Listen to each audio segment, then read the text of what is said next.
Bismillahirrahmanirrahim. Alhamdulillahirabbil alamin. Wa bihi nasta'in ala umurid dunya waddin. Wassalatu wassalam ala asyrafil anbiya wal mursalin sayyidina wa habibina wa maulana Muhammadin wa ala alihi wa sahbihi ajma'in. Amma ba'd. Pasal keempat, yaitu hati, anggota tubuh yang wajib kita pelihara, wajib dijaga selain mulut, mata dan telinga, yaitu hati.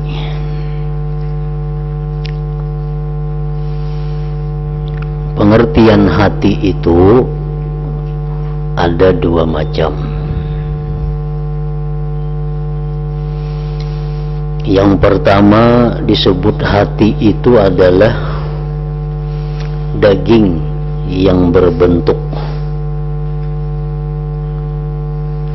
Daging yang berbentuk yang letaknya di sebelah kiri dada kita.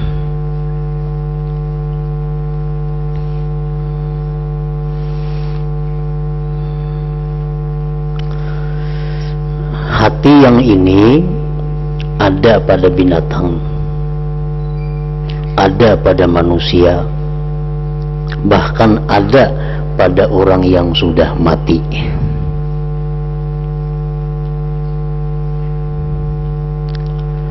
Sihat dan sakitnya hati yang ini urusan dokter.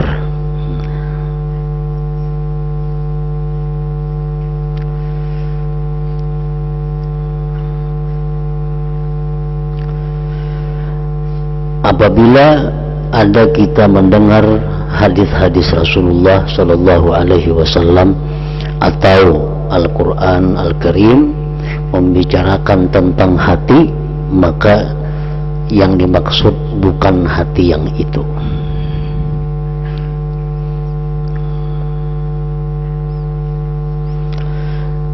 Yang kedua, hati itu artinya adalah latifatun rabbaniyatun ruhaniyah.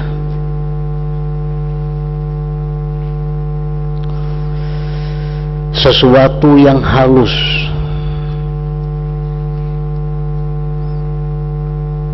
yang sifatnya adalah ketuhanan dan sifatnya rohani. Baginya ada hubungan dengan hati yang makna pertama tadi. Hati yang kedua inilah hakikatnya manusia. Tidak ada pada binatang dan tidak ada pada orang yang sudah mati. Apabila Al-Quran membicarakan tentang hati atau hadis Rasulullah Sallallahu Alaihi Wasallam bicara tentang hati, maka yang dimaksud itu adalah hati yang kedua ini.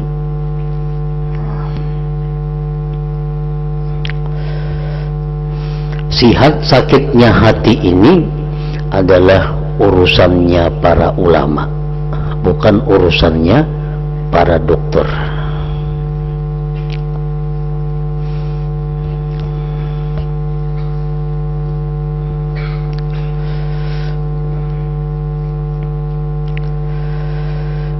Yang wajib kita jaga, yang wajib kita awasi selalu adalah hati yang makna kedua ini. Latifatun rabbaniyatun rohaniyah. Dimana andaknya kita kada tahu, karena itu urusan ketuhanan. Tetapi hati yang makna kedua ini ada hubungan kepada hati yang pertama, yang daging yang di sebelah kiri dada kita. Ini ada kontak, ada hubungan ke situ. Namun bukan itu yang dimaksud hati, dan hati yang sebenarnya bukan berbentuk seperti itu. Cuma ada hubungan benar aja.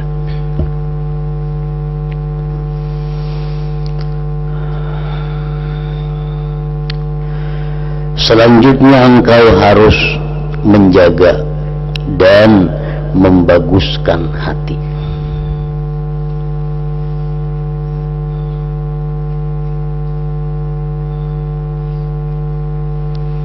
Serta mengawasi gerak-gerik hati dengan pengawasan yang sebaik-baiknya dan dengan memeras kekuatan. Nah, jadi menjaga hati, mengawasi hati itu lebih sulit daripada kita menjaga mata, menjaga telinga. Sebab mata kalau kita tutup beberapa jam, hati kita telinga kita tapali, menjaga mulut kita perban, selesai sudah. Tapi kalau hati kadang-kadang ditutupi, ini akan menimbulkan geritik-geritik, prasangka-prasangka, khayalan-khayalan yang kadang-kadang kita bendung. Nah, maka itu menjaga hati, mengawasinya itu adalah sesuatu yang sangat penting, namun sangat sulit dan memerlukan kekuatan.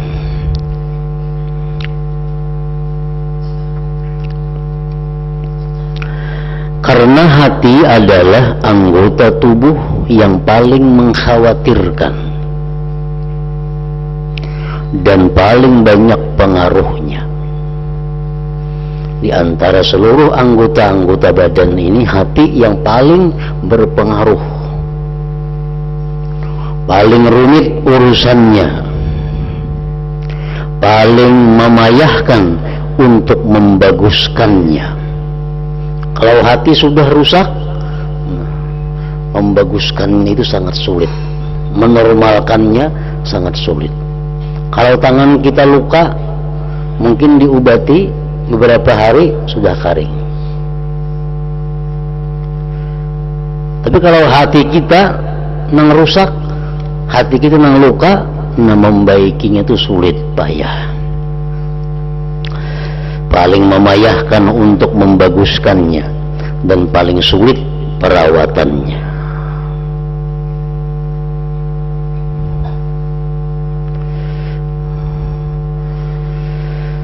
Dalam masalah hati ini, ujar Imam Ghazali, aku hendak menyebutkan 5 pokok yang memuaskan.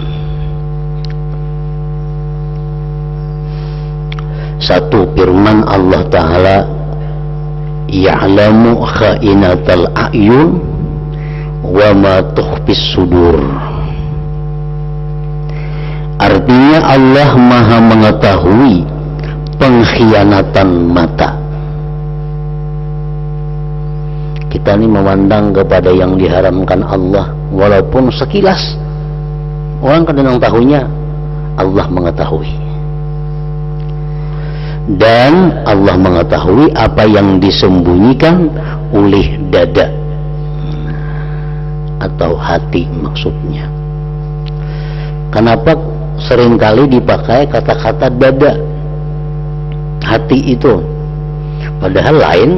Hati itu lawan dada, karena di dalam dada sebelah kiri itu ada daging. Nah, yang bahasa kita disebut hati, dagingnya itu ada hubungan dengan hati yang sebenarnya tadi. Nah, disebut dada biasanya, Al-Quran demikian.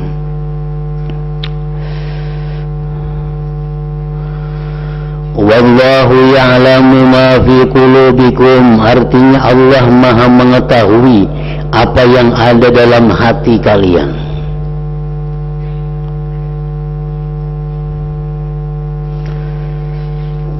Firman lagi, innahu alimun bidzatis sudur, artinya sesungguhnya Allah Maha mengetahui apa yang ada di hati manusia.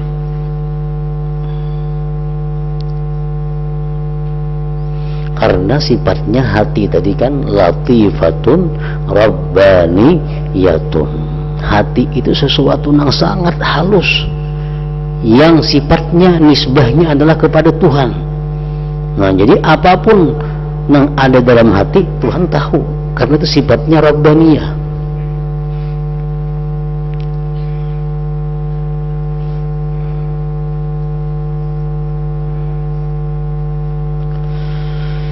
Berapa banyak Allah menyebut-nyebut masalah hati dan mengulang-ulangnya di dalam Al-Quran. Maka cukuplah kiranya pengawasan Allah yang maha mengetahui sebagai peringatan dan menakut-nakuti bagi orang khawas dari para hamba. Allah berfirman tadi, menjadi Tuhan mengetahui hati kalian. Allah maha mengetahui apa yang ada dalam dada kalian. Nah, itu ayat-ayat sudah cukup untuk kita berhati-hati. Ayat itu sudah cukup menakut-nakuti kita bahwa Allah Tuhan kita itu tahu apa yang ada dalam hati kita. Sebab bergaul, beribadah maksudnya dengan zat yang maha mengetahui perkara-perkara yang gaib adalah suatu hal yang sangat berbahaya. Kita ini beribadah, menyembah kepada zat yang mana tahu isi hati kita. Nah, itu paling berbahaya. Kita misal berhadapan lawan orang tuh tahu hati kita, pasti kita takutan. Hati macam-macam. Nah, ini Allah menjelaskan bahwa Allah mengetahui isi hati kita.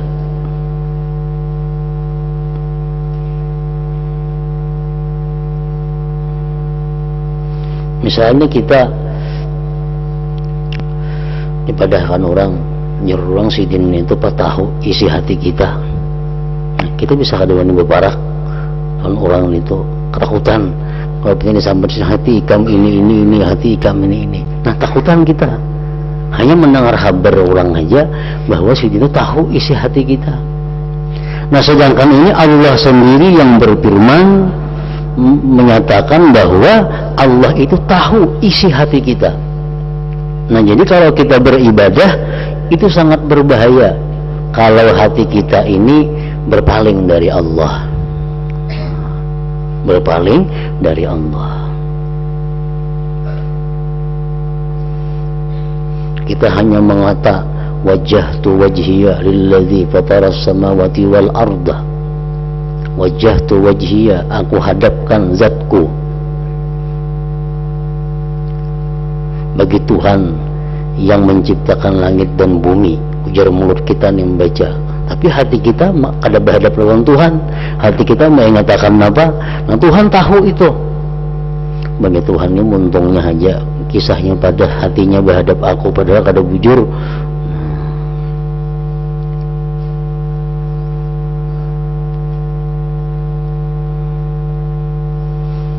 Inna salati wa nusuki wa mahyaya wa mamati lillahi rabbil alamin.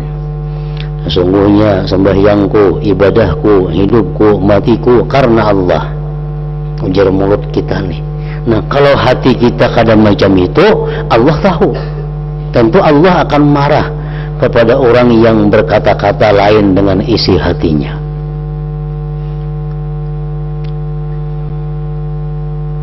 Ada usaha Tuhan, kita manusia aja. Manusia ini memuji-muji kita di mulutnya, tapi hatinya benci lawan kita. Andai kata kita tahu, kita akan marah besar kepada orang itu. Kita udah akan munafik, itu untung aja baik hatinya, maka nah pasti kayak itu.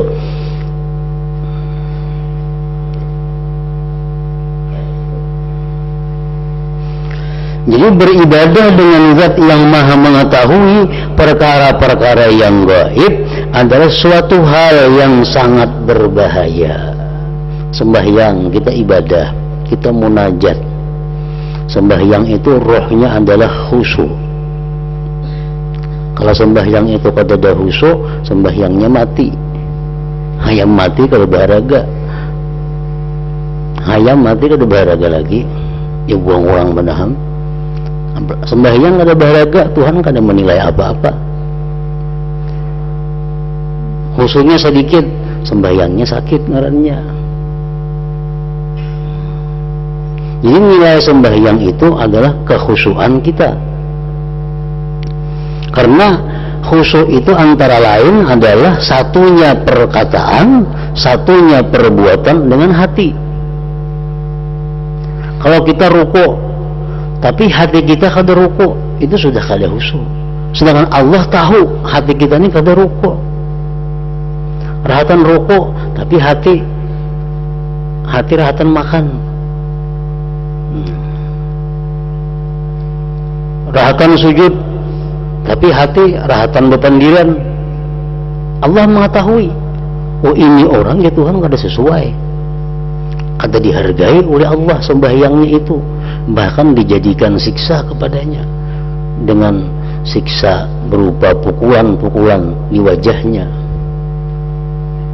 Jadi beribadah kepada zat yang maha tahu itu sangat berbahaya. Jadi sembahyang itu walaupun pendek, ringkas, tapi berisi khusyuk, itu lebih baik jauh nilainya daripada sembahyang yang panjang tapi lain ucapan, lain dengan di hati. Nabi itu sembahyang cepat namun sempurna.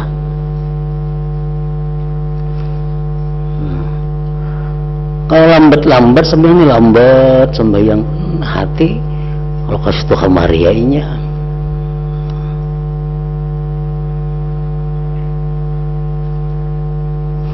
Sangat berbahaya kita beribadah, bermunajat kepada Tuhan yang tahu isi hati. Karena itu perhatikanlah apa yang diketahui Allah dari hati Anda. Sabda Rasulullah sallallahu alaihi wasallam, innallaha la yanzuru ila suwarikum wa absyarikum wa innama yanzuru ila qulubikum. Artinya sungguh Allah Ta'ala tidaklah memandang kepada bentuk kalian. Bentuk kalian artinya rupa, badan jasmani. Allah kan memandang itu. Mesti orangnya hirang, mesti orangnya kada sempurna, mesti orangnya kada bungas, hatinya baik. Nah itu dipandang Allah hatinya. Wa absyarikum, Allah tidak memandang kepada bentuk kalian dan kulit kalian. Mulus kulit tapi sembahyangnya kada karuan, kada dihargai Tuhan. Hibak lawan jerawat tapi sembahyangnya khusyuk, dihargai Tuhan. Tuhan kan memandang itunya. Lain manusia. Nah manusia memandang zahirnya. Amun mana berjerawat kada khusyuk, habuang itu dubul ngarannya. Kada duanya kada dipandang.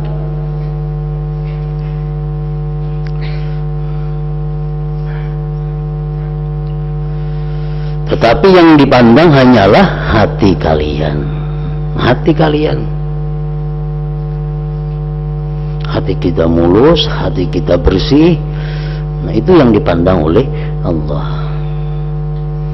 Nah jadi andai kata kita beribadah kepada Allah, sebelum Allah itu menganggap kita ini sembahyang, sebelum Allah melihat gerak-gerik kita, sebelum Allah memandang rukun-rukunnya, yang dipandang Allah pertama-tama dulu hati. Kalau hatinya sudah kada beres, kayak apa syaratnya bacaannya, kayak apa syaratnya tajwidnya, kayak apa syaratnya syarat rukunnya, kada apa sia-sia. Jadi pertama Allah memandang orang beribadah hatinya. Oh hatinya bagus, hatinya ikhlas karena Allah ibadahnya. Hanya dipandang Allah kayak apa syarat rukunnya. Rukuknya bujurkah, sujudnya bujurkah, bacaannya bujurkah. Nah hanya yang demikian dipandang oleh Allah.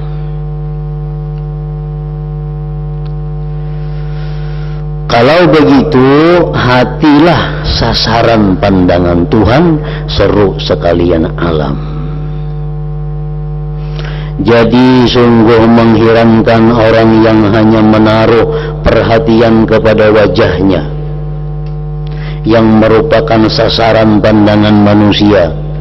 Ia membasuhnya, membersihkannya dari semua kotoran, dan menghiasnya sebisa-bisanya supaya tidak tercela dalam pandangan manusia. Sementara itu, ia sama sekali tidak menaruh perhatian kepada hatinya yang merupakan sasaran pandangan Tuhan penguasa alam. Lalu mau membersihkannya, menghiasinya, dan mengharumkannya, supaya Tuhan yang Maha Agung tidak melihat hatinya itu dalam keadaan kotor. Bahkan ia membiarkannya terisi berbagai hal yang memalukan dan keburukan, yang seandainya manusia melihat satu saja dari kekotoran hati itu, tentu mereka menyingkir dan mengusirnya. Kita ini untung kada tahu isi hati orang. Nah, hanya tahu kita kada bakawan lagi semuaan. Kita hanya melihat zahirnya. Bila orang tu pina bersih, pina baik, kita katuju mengawani. Padahal hatinya makam. Hatinya ada dendam, hatinya ada sombong, hatinya ada tamak, hatinya ada iri dengki, hatinya macam-macam. Nah, lain dengan Allah. Allah itu memandang kepada hatinya.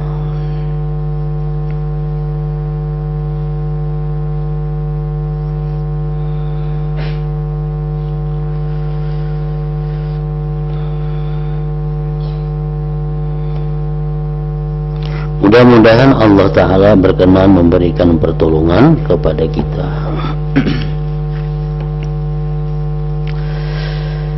Yang ketiga, hati itu bagaikan raja yang ditaati dan pemimpin yang diikuti. Semua anggota tubuh mengikutnya. Semua anggota tubuh mengikutnya. Apabila yang diikuti baik, semua yang mengikuti tentu baik. Kalau raja lurus, seluruh rakyat pasti lurus pula.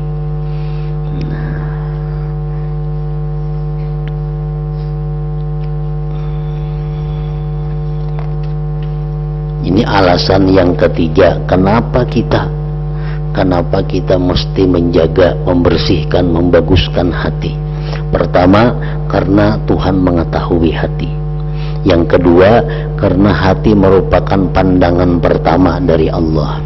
Yang ketiga, karena hati itu bagaikan raja yang diikuti oleh anggota tubuh lainnya. Bila si hati ini baik, baiklah seluruhnya.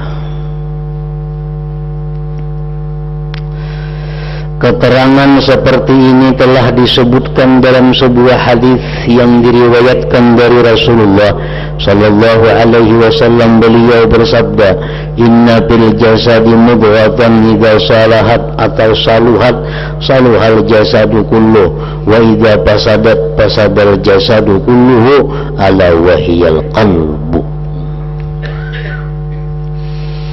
Artinya, di dalam jasad manusia itu terdapat segumpal daging. Segumpal daging. Iya ngarannya hati nang makna pertama.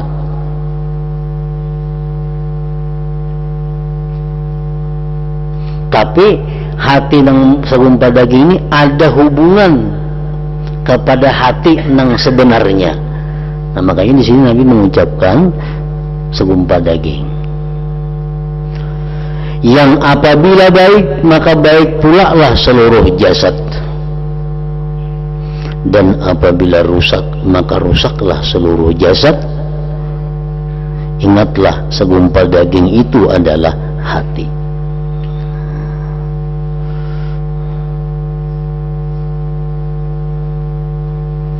Jadi mengatakan bahwa nengaran hati itu sebenarnya adalah bukan segumpal daging itu, tetapi cuma ada hubungan aja, ada hubungan. Hati itu kalau diganti yang daging itu, oh ini ada sudah kemajuan bahwa hati ini diganti, hati ini rusak, penyakit ditatak. Ada orang mati, yang hatinya baik diambil hatinya, sambung pulang, tetapinya hafal Quran, ayat Quran tetap hafal, ingatan-ingatannya rukun-rukun tetap ingat.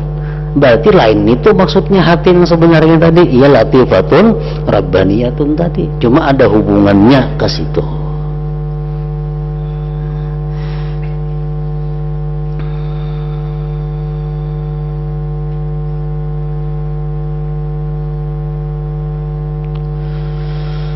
Manakala kebaikan semua anggota tubuh itu tergantung kepada hati, maka kita wajib mencurahkan perhatian kepada hati itu. Wajib kita mengurus hati itu. Penyakit hati itu banyak, dan hampir semua orang sakit hati. Cuma tergantung berat kalanya. Sifat sombong samuan ada beisi, sifat iri dengki ada beisi, sifat ujub ada beisi, sifat tama ada beisi. Nah, itu semuaan penyakit-penyakit hati.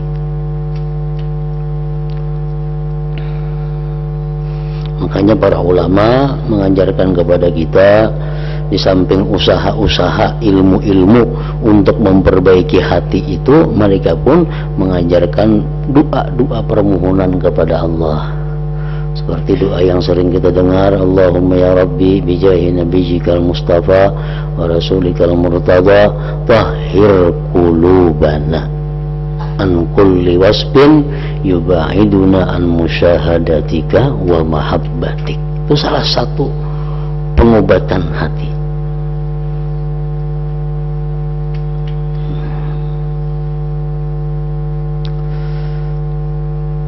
Jadi kenapa kita disuruh lebih memperhatikan hati, mengawasi hati kita?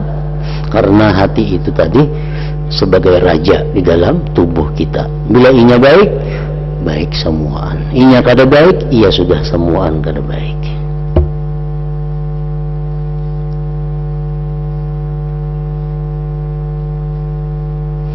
Nah, di situ perbedaan lawan hati nang makna pertama tadi. Hati nang daging itu, hati daging itu kalau nya rusak, kalau nya sakit, sakit seluruh tubuh kita. Tapi kalau hati sihat, kada tentu kita sihat. Bisa jantung kah, bisa ginjal kah pulang, bisa penyakit paru-paru kah, penyakit apakah, kada mesti. Itu kalau hati nang makna pertama tadi. Nah, kalau hati makna nang kedua, kalau itu baik, baik seluruh tubuh. Kalau itu rusak, rusak seluruh tubuh. Nah, itu hati nang makna kedua atau hakikatul insan, hakikatnya manusia. Yang keempat, kenapa kita disuruh mengurus menjaga hati ini? Hati adalah tempat penyimpanan segala mutiara indah yang mahal harganya dan semua perkara penting bagi seseorang. Hati tempat penyimpanan hafalan-hafalan tentang Al-Quran, ilmu-ilmu dan sebagainya itu di hati anaknya. Hati nang makna yang kedua. Makanya itu kalau hati makna pertama itu ada masalah, dihurupakan hati lawan si A si B kada berubah. Nah, tapi aja hafalan ini. Makanya hati itu penyimpanan itu kita mencari hati orang alim, menyenang ganti pasangan kita jadi alim kita. Tapi kada hati itu. Nah, harap bahasa Inggris, cari hati orang Inggris pasang, harap bahasa Inggris kita ada belajar. Tapi kada hati itu nang menyimpan ilmu, lain hatinya. Hati nang makna kedua, makna latifatun rabbaniyah. Hati adalah tempat penyimpanan segala mutiara indah yang mahal harganya dan semua perkara penting bagi seseorang. Yang pertama adalah akal. Nah, akal ini andaknya di hati. Hati nang latifah rabbaniyah. Akal.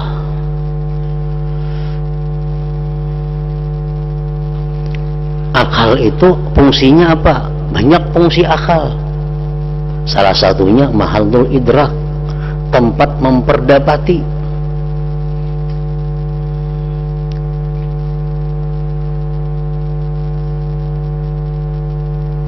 Dan pekerjaan akal ini apa? Pekerjaan akal itu ayyara wa yakhtara abadan al-abdala wal aslah fil awakib wa in kana ala nafsi fil mabda' mu'natun wa masyaqqatun. Akal ini fungsinya adalah memilihkan lawan kita nang terbaik untuk masa depan, sekalipun pada permulaannya sakit terhadap diri kita. Nah, itu fungsi akal. Bila kita mengambil sesuatu yang sifatnya nyaman tapi akhirnya bahaya, itu lain akal. Lain akal itu hawa nafsu ngarannya. Kalau akal kada mau, ini pasti dipikirkannya nang masa depannya, walaupun awalnya sakit kada jadi masalah. Nah, itu si akal ini. Nah, akal itu andaknya di dalam hati.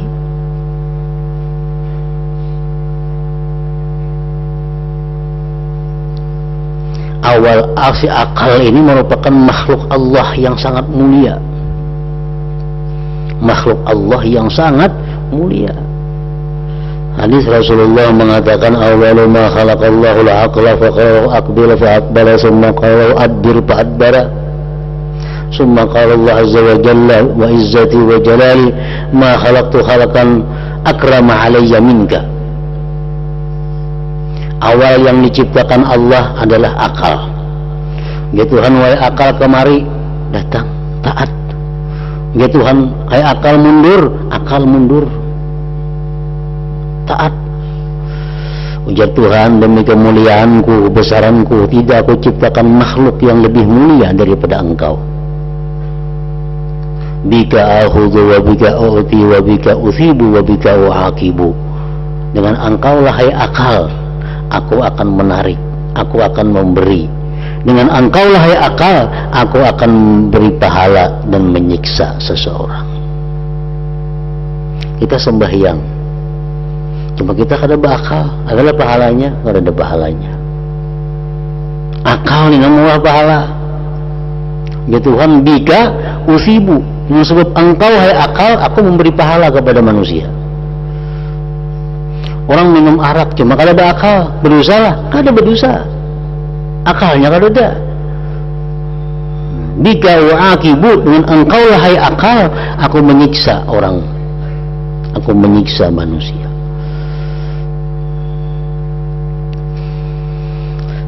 Nah, jadi hati ini perlu diawasi, perlu dijaga, karena di dalam hati itu ada barang-barang berharga, salah satunya akal. Dan fungsi akal antara lain ya tadi, memilihkan yang terbaik untuk kita dalam mengambil keputusan, untuk akal. Kalau hati rusak, otomatis akal jadi rusak. Dan yang paling agung adalah ma'rifat, mengenal Allah Ta'ala yang merupakan penyebab kebahagiaan dunia dan akhirat. Nah, ma'rifatullah di mana andaknya? Di dalam hati itu juga. Di dalam hati juga andaknya. Jadi hati ini penyimpanan, tempat penyimpanan barang-barang berharga. Akal di situ andaknya, ma'rifatullah di situ, iman di situ andaknya.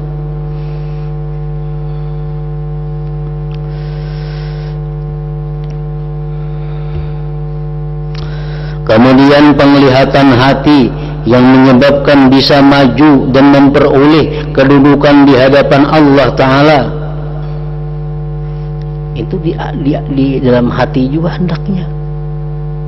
Dalam hati itu ada mata, ngarannya mata hati. Nah, itu bisa melihat hal-hal yang di luar daripada panca indera. Ketajaman mata hati seseorang, tahu apa yang ada di belakang sana, tahu apa yang ada di sana, mata hatinya bisa melihat. Itu andaknya di hati. Kemudian niat yang bersih dalam melakukan bermacam-macam ketaatan, ikhlas, andaknya di mana? Dalam hati juga, yang ada kaitannya dengan ganjaran yang tak pernah putus. Kemudian beraneka ilmu di mana hendaknya? Di dalam hati tadi juga. Bila hatinya rusak, ilmunya pun ikut rusak. Karena Nabi bila itu rusak, seluruhnya jadi rusak. Dan hikmah tidak hendaknya pun di dalam hati juga. Hikmah itu, ujar Imam Al-Khazin mengatakan, lebih khusus daripada ilmu. Banyak orang punya ilmu, tapi kelakuan akhlaknya kada bujur. Nah, tapi kalau orang mempunyai al-hikmah, itu otomatis isabah fil qaul wal fi'il, tepat perkataan dan perbuatannya. Makanya Al-Quran mengatakan, wa may yu'tal hikmata faqad utiya khairan katsira. Siapa yang diberi Allah al-hikmah, dia akan diberi kebaikan yang sangat banyak. Ini ilmu lebih luas, hikmah ini lebih khusus. Setiap al-hikmah pasti ilmu. Setiap orang yang ada ilmu belum tentu diberi al-hikmah. Andaknya di dalam hati juga, yang merupakan kemuliaan seseorang, serta seluruh akhlak mulia dan perilaku terpuji yang menyebabkan punya kelebihan orang-orang mulia menurut apa yang telah kuterangkan dalam kitab Asrarul Mu'amalatiddin. Nah, jadi itulah hati ini sangat perlu kita sayangi, perlu jaga. Jangan sampai diisi dengan hal-hal yang kotor, jangan sampai diisi dengan hal-hal yang menyebabkan rusak.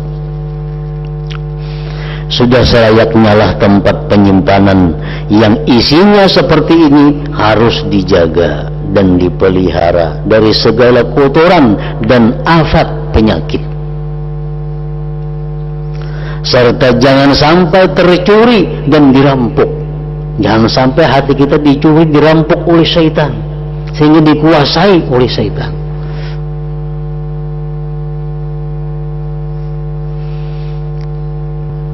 Kan hati kita sebelah kanan malaikat, sebelah kirinya ada syaitan. Selalu berebut hendak mengambil itunya. Jangan sampai dirampok oleh syaitan.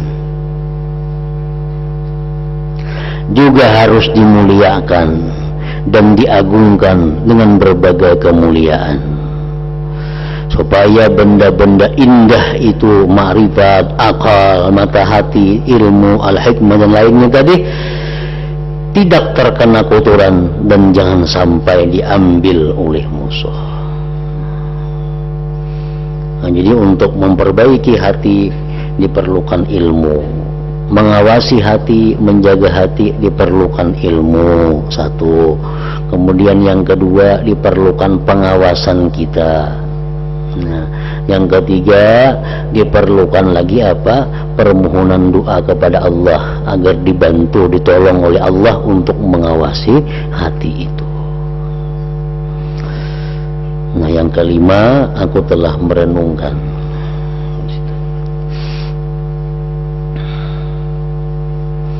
ila hadratin Nabi sallallahu alaihi wasallam kiramil Fatihah. Iyyaka na'budu wa iyyaka nasta'in ihdinas siratal mustaqim siratal ladzina Bismillahirrahmanirrahim. Alhamdulillah rabbil alamin. Allahumma shalli wa sallim ala sayyidina Muhammad wa alihi wa sahbihi ajma'in. Allahumma ighfir lana ma akhtana wa ma ta'ammadna wa ma asrarna wa ma a'lanna wa ma asrafna wa ma anta a'lam bihi minna. Antal muqaddim wa antal muakhir, la ilaha illa anta. Allahumma nafa'na bima 'allamtana wa 'allimna ma yanfa'una wa zidna fahman wa ilman wa hudan wa tawfiqa bi rahmatika ya arhamar rahimin. Sallallahu ala sayyidina Muhammadin wa ala alihi wa sahbihi wa sallama walhamdulillah.